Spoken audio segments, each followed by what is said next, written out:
Discover Key, the Connect Key, and the Take Action Key to unlock the Code of Leadership. Today they're receiving patches for all three of these keys, as well as a fourth patch for completing the Brownie Quest and unlocking the key to leadership.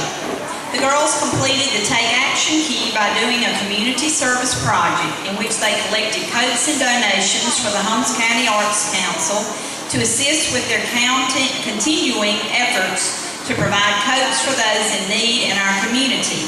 Those receiving their patches today are Sadie Angel,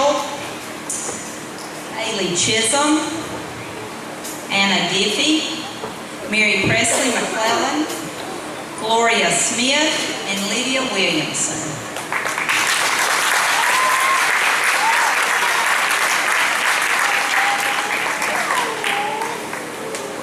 Okay, and this is Dale Diffie, their leader.